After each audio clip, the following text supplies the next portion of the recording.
Olá, meus queridos amantes de idioma. Estou eu aqui 7 horas da manhã para gravar um vídeo para você sobre a dúvida dos meus alunos ou as dúvidas que surgiram enquanto eu dava aula. Bom, essa semana rendeu, hein? Vamos ver o que foi? Bora pra vinheta.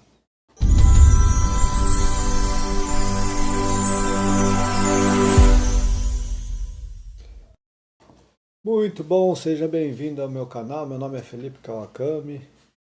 Você está aqui nesse canal Professor Naruto no inglês porque é um canal sobre idiomas. Eu dou aula de japonês e gosto muito de dar aulas online, individuais, porque eu aprendo bastante. Eu costumo dizer, talvez seja verdade, não, eu acredito que seja verdade. Quem mais aprende é o professor, né? Por quê? Um dos motivos é porque às vezes quando em aula, é umas dúvidas que eu nunca parei para pensar. Nunca parei para pensar e não é que é uma dúvida que faz sentido? Não é que realmente essa palavra parece com essa, que pode ser usada também aquela? Muito bem. Tem alguns alunos aqui que gostam de falar assim, já tem um nível mais avançado de japonês, né? Mas, tal palavra significa isso. Ah, mas e aquela outra palavra que também a gente traduz assim? Semana rendeu, hein? Essa semana rendeu. Vamos ver o que a gente consegue colocar dentro desse vídeo nesse respeito. Deve ter umas 4 ou 5 aqui. Mas deixa eu mudar aqui para o meu navegador. Primeira delas aqui, ó. Tá tudo documentado, ó. Tá tudo documentado. Diferença entre umi e taio. As duas muitas vezes são traduzidas como mar. E aí eu tava dando uma aula de kanji. Acho que foi uma aula de kanji sobre esse kanji, que significa coisas que tem a ver com o ocidente, né? O ocidente. E essa palavra aqui foi traduzida como taio, né? Ou foi taio. E foi traduzida como mar, oceano, né?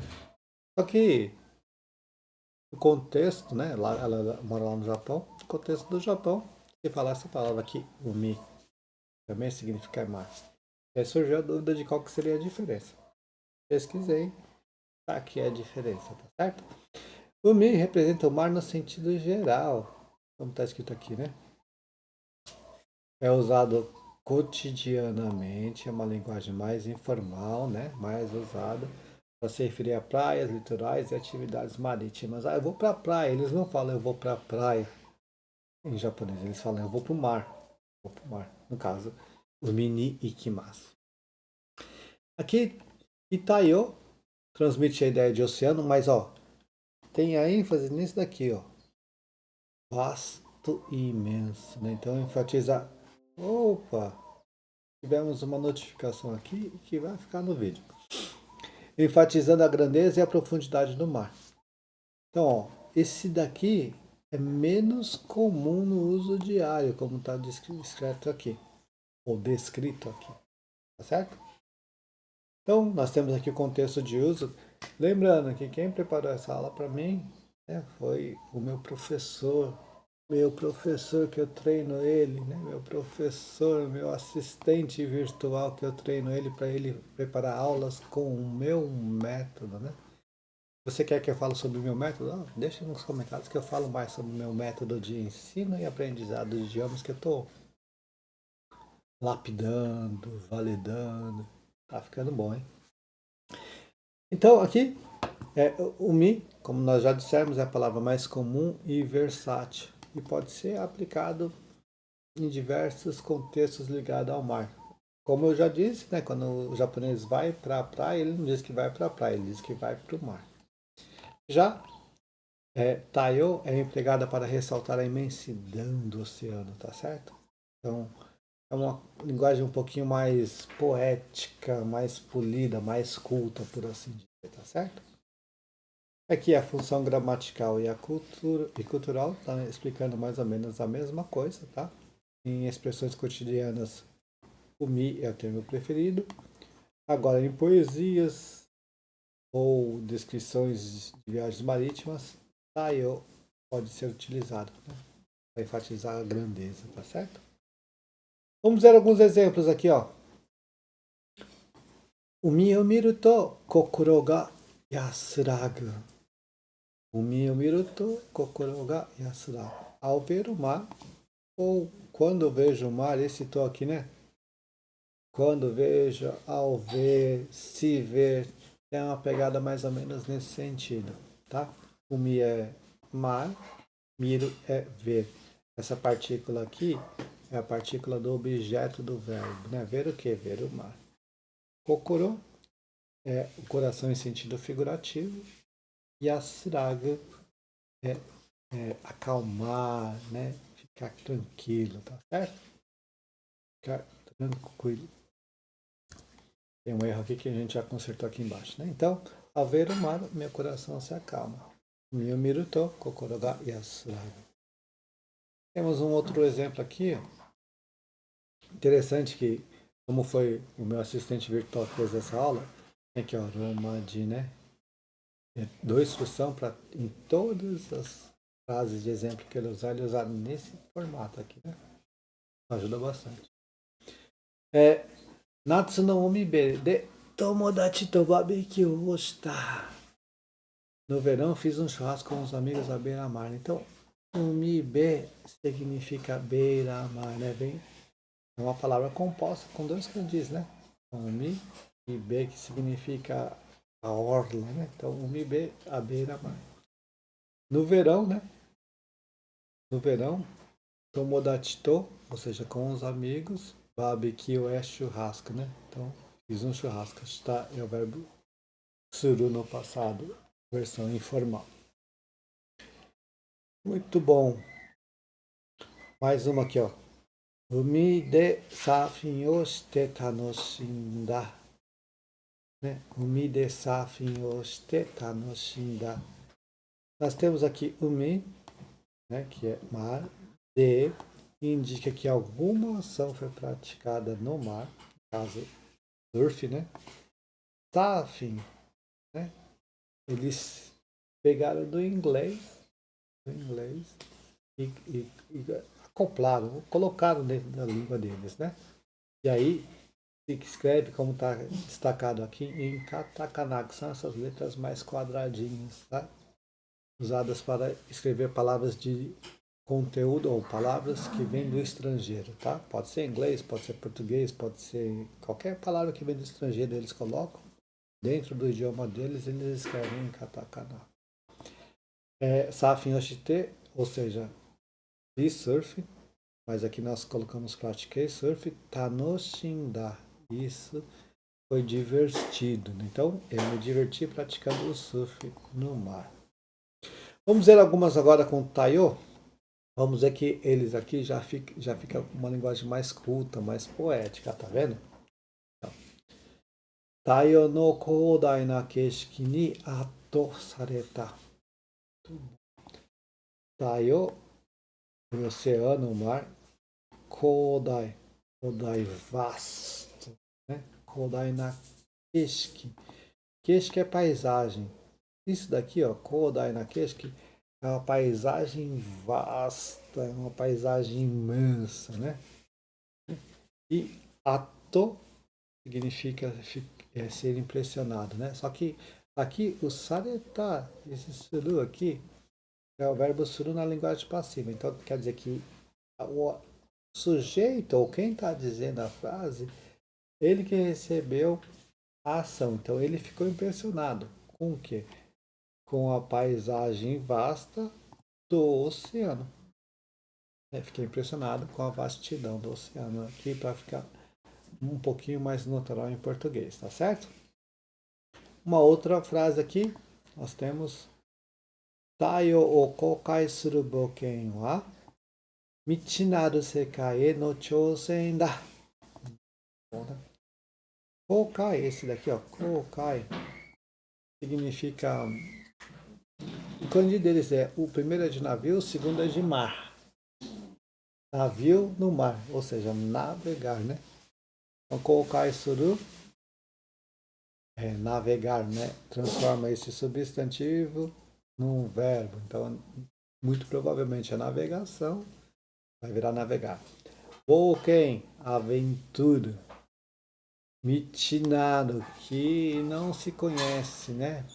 Esse kanji aqui vem de saber, esse kanji vem de não, incompleto, né? Então não saber. Sekai, mundo, e direção, você vai em direção ao mundo que você não conhece. Chosen, desafio. Portanto, a tradução está aqui. A aventura de navegar pelo oceano é um desafio para um mundo desconhecido. Isso aqui é poético, é culto, né?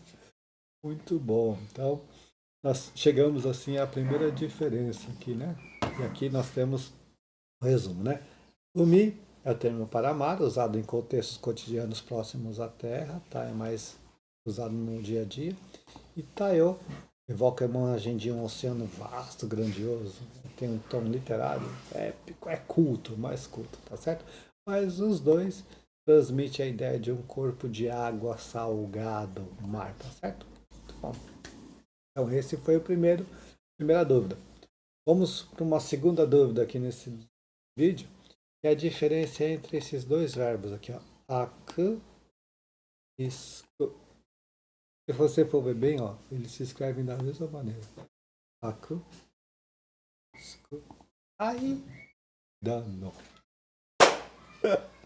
Porque quando você vai ler, eu vou ler, professor, eu vou ler aku, eu vou ler sku.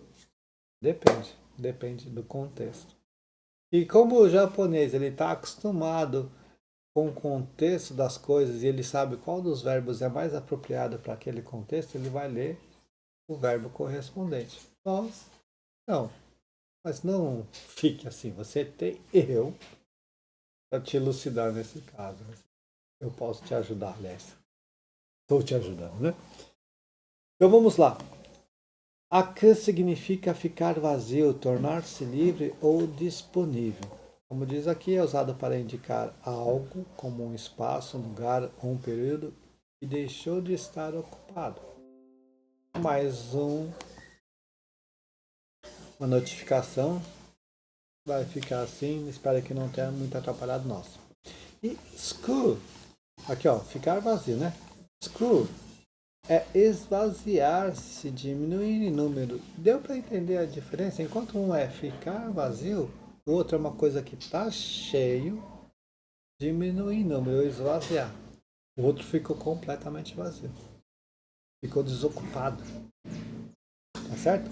Então, a ideia é que aqui não tenha nada. Aqui diminui um pouco, pode ter pouquinha coisa. Tá certo? Então aqui ó, redução da quantidade, ainda permanece alguma coisa, ou diminuição da presença, tá certo? Então, geralmente é empregado para descrever situações em que há uma diminuição na concentração de pessoas ou objetos, deixando o ambiente menos cheio ou denso, certo? Bom, vamos ver aqui o contexto de uso, né? Ó. Quando falamos que algo fica vazio ou desocupa, como uma sala, uma cadeira, um horário, o verbo usado é aku. Né? Por exemplo, kaigishitsu ga aku. Olha, kaigishitsu ga aku. A sala de reuniões fica desocupada. Kaigishitsu significa sala de reuniões, tá? Okay? Agora, quando nós queremos enfatizar a ideia de diminuir ou reduzir a quantidade, nós usamos o suku. Né? O kyakusan ga suku. O kyakusan ga suku. Kyakusan é os clientes. Ga suku significa que eles diminuem. Tinha 20 pessoas dentro de uma loja de conveniência, agora só tem 2. Isso que aconteceu, tá certo? Alguns aspectos gramaticais aqui. Ambos são verbos intransitivos, ou seja, não requer um objeto. Por isso que todos eles aqui ó, têm a partícula H ou A. Tá? Isso é uma bela dica para quem está estudando japonês. Tá? E a diferença de leitura aqui entre aku versus suku e de sentido está relacionada ao contexto. Ou seja, pelo contexto, o japonês percebe e nós que já assistimos esse vídeo também percebemos qual dos dois é mais apropriado, tá? Como nós vimos, conforme nós já dissemos, isso daqui é uma repetição, mas a repetição é a mãe da retenção. A gente repete para ficar bem gravado na nossa mente e na mente de vocês que estão assistindo, certo? Aku enfatiza o estado de vazio ou disponibilidade de um espaço ou tempo e enfatiza a redução quantitativa de algo que antes tinha mais, agora não tem mais. Tá? Implicações culturais. Conforme nós já dissemos, né? Entender isso nos ajuda a escolher a leitura correta, a transmitir de maneira correta o que a gente está falando, né? Então, se está escrito, a gente vai ler correto. Se a gente vai falar, a gente vai usar o verbo correspondente, aku ou sku. Será que chegou os exemplos? Sim, chegou os exemplos. Olha só, vamos lá. Examinemos os exemplos. Basu ga aku to noru koto ga dekimasu. Basu ga aku to noru koto ga dekimasu. Então, aqui, ó, quando o ônibus, basu é ônibus, né? Fica vazio. Noru é embarcar. Koto ga dekimasu significa, dekiru é o verbo poder, conseguir. Então, podemos, é possível embarcar. Aqui diz que o ônibus fica vazio, mas aqui está dizendo que passa a ter vagas livres, né? Vagas livres, né? Então, uma vaga dentro do ônibus que estava ocupada, deixou de ser ocupada, ficou vazio, certo? Se você vai se referir à quantidade de passageiros que tem dentro do ônibus, tinha 20, ficou só 2, tá? Então aí depende muito do contexto, tá? Aqui, no caso, desse exemplo, poderia dar abertura para os dois verbos, só que nesses sentidos diferentes. Mais um exemplo usando aku, né? Gogo no yote ni akujikan ga areba, denwashite kudasai. Bom, né?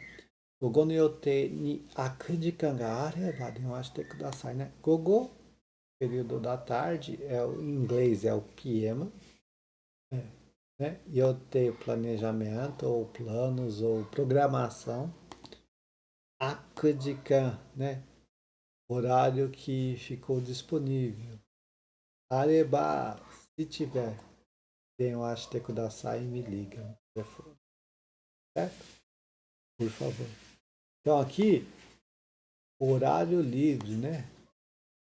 Então, muito possivelmente aqui, uma coisa que precisa marcar, um dentista, um médico, uma consulta, né? Uma massagem, qualquer coisa que trabalha com horários marcados. Se o horário ficar livre, akujikan. Então não houve uma diminuição do número de pessoas ou de número de consultas que foram feitas, mas sim um horário livre. Então aqui é aku. Exemplos com os ku. Kyujitsu wa ekimai no tori ga suku. Olha que interessante, né? Kyujitsu é feriado, tá? Ekimai na frente da estação, tori é rua ou avenida, fica vazia, tá? Então, durante a semana passa 200 pessoas por hora lá na avenida na frente da estação. No final de semana, ou nos feriados, passa 10. Houve uma diminuição, não ficou totalmente vazio, tá? Houve uma diminuição. Mais um exemplo. Ibento go ni teinai no okyakusan ga suku. Ibento go ni teinai no okyakusan ga suku. Ibento, tá vendo em inglês? Por isso que está escrito em katakana aqui. Esse go é o kanji de depois, atrás. Então, depois do evento, tenai dentro no caso aqui, da loja, do estabelecimento, okyakusan, clientes, suku, diminui, fica vazio. Não ficou tudo vago, houve uma diminuição, tá? E mais um aqui, mais um exemplo. Exemplo comparativo, né? Olha só. Paraku, ofisu no isu ga aku. A cadeira do escritório ficou desocupada. E aqui, parasuku, kaijou no seki ga suku. As poltronas do auditório, os assentos do auditório, né? Kaijou é auditório, vão se esvaziando, ficando menos ocupadas, né? Então, essa comparação aqui realmente nos ajuda a entender bem a diferença, tá? No japonês, esses verbos usam muito assim, por exemplo, quando você vai alugar uma casa, né? E a casa está vazia, alguém te avisa que a casa está vazia, ele vai usar o verbo aku, ó. Anoie wa aitemasu. Anoie aitemasu. Aitemasu é uma conjugação do verbo aku.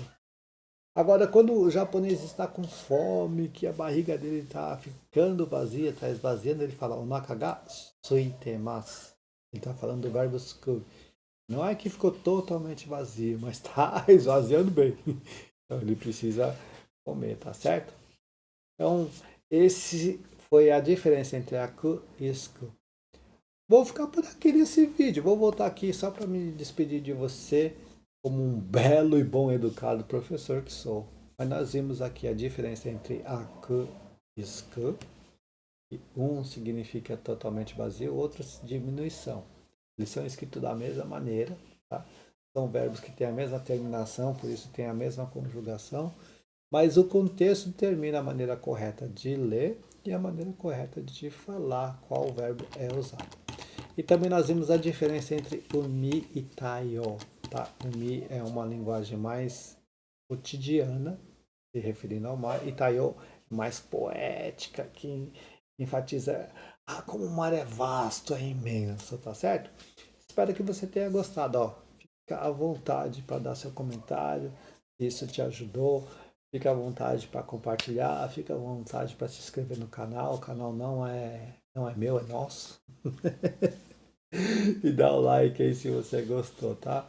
Lembrando que aqui nesse canal nós falamos sobre idiomas e depois do meu café da manhã, que agora é 7h30, eu vou tomar meu café da manhã, eu vou gravar uma aula do inglês, porque eu também comunico não, eu documento o meu processo de aprendizado do inglês para que eu melhore como professor de japonês.